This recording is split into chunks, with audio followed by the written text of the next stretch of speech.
Many times, people will ask homeschoolers how they believe that their children will be able to keep up with their peers in traditional schools. What the people who ask this question probably fail to realize is that many homeschoolers, including myself, are homeschooling exactly because we believe that homeschool, dollar for dollar and hour for hour, is the best, will offer the absolute best education that we can make available to our children. To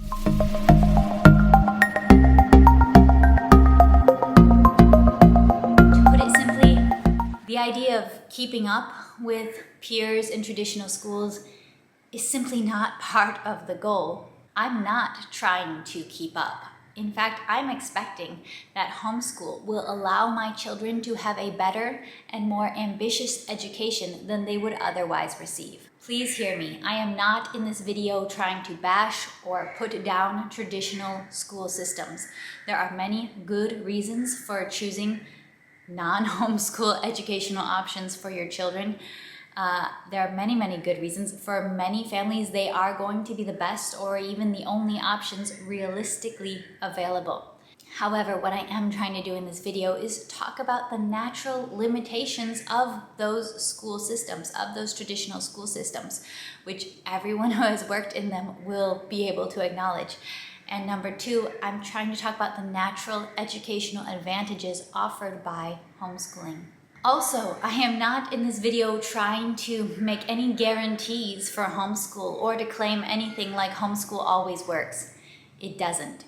Homeschool fails. It fails all the time. I have known families who have decided to walk away from homeschool, and it has been the best possible choice they could make for their family and for their children in their specific situation. But the same could be said of every educational philosophy or educational system.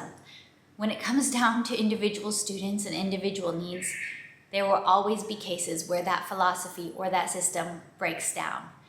Because when you're dealing with humanity, you're dealing with an infinite variety of needs, and there is no system that is designed to manage all of those cases and to manage all of them well and successfully.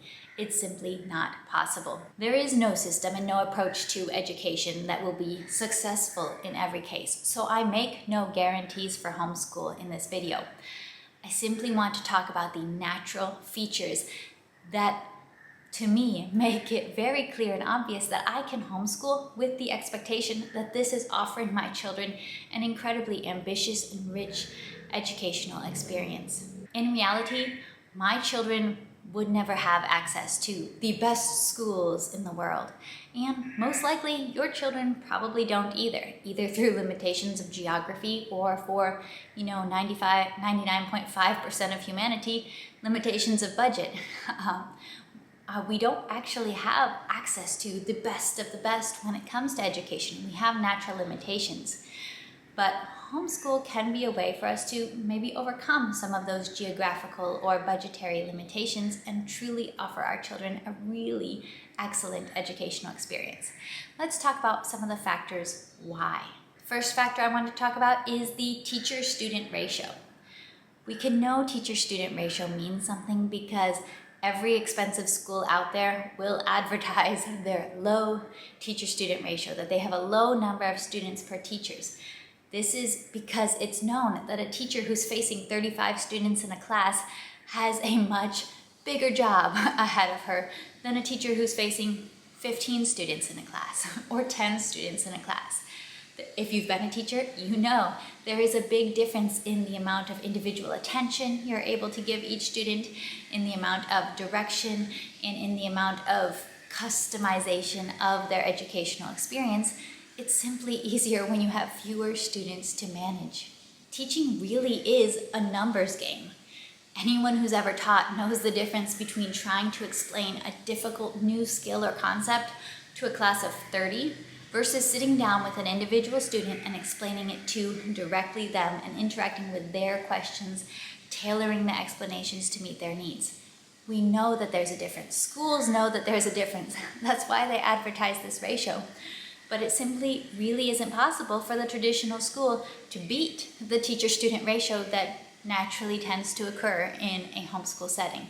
We have highly committed teachers who are available all the time, who don't tend to clock in or out all that much, and who maybe have, 2 students, 4 students, maybe 6 or 8 students.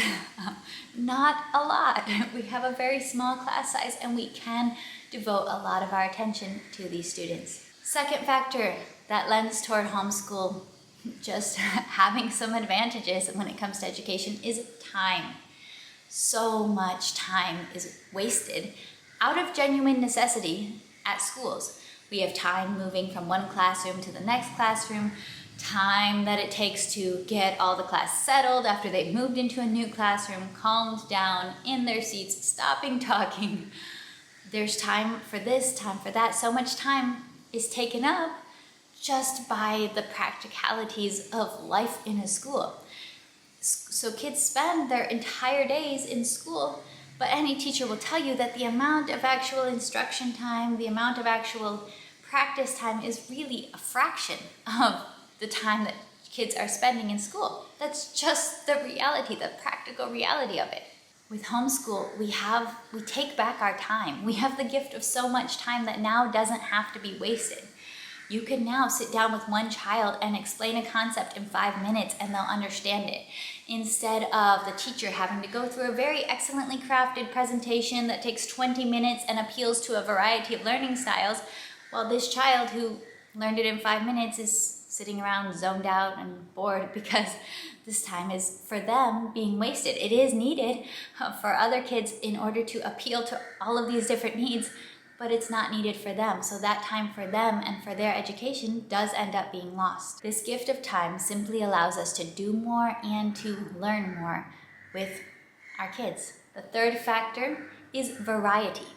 If you spend much time hanging out with homeschoolers, you'll begin to notice that their idea of normal things to learn and practice goes so far beyond the scope and sequence that modern day schools have been limited to by budget cuts and time restraints and practicalities and legal concerns and who knows what else. Our schools are facing very real limits on what they're able to teach. We all know of the budget cuts that have cut down music programs, cut down art programs, cut down in so many rich areas of learning. There have been cuts made out of necessity because they're trying to survive. They're trying to accomplish a big job with perhaps limited resources. We don't necessarily have those limitations in homeschool. We can offer our children a wide feast, a wide variety. So homeschoolers are out here just acting like it's normal to go around learning folk songs in multiple languages, whittling sculptures out of wood, conjugating Latin verbs, studying the cultures of Latin America, Asia, and Africa. We're learning about artists and composers who lived hundreds of years ago. We're identifying plants every time we walk outside. We're doing all sorts of stuff that has become seen as extra within mainstream education. And we have the freedom and the time and the ability to do all these extra things. Now, it could be argued that, okay, is all of this stuff really necessary? And maybe no. But I'm not an essentialist. I'm not a functionalist when it comes to education by any means. I think if we limit our education to what are you actually going to use in your everyday life, or we limit our education to what's practical, we limit a lot because ideas feed us. Ideas feed our brains, feed our children, feed our lives. So we should want our kids to be exposed to a rich feast of these ideas, whether or not that they are practical. Some will be more practical than others, but things are worth knowing, ideas are worth knowing, histories are worth knowing.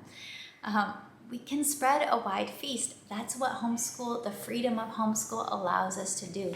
And that's something that I do think is a very rich advantage. Because education's based solely on this is what our state budget allows for, or this is what this board of directors has decided is important, or no, even more, this is what's on the standardized test.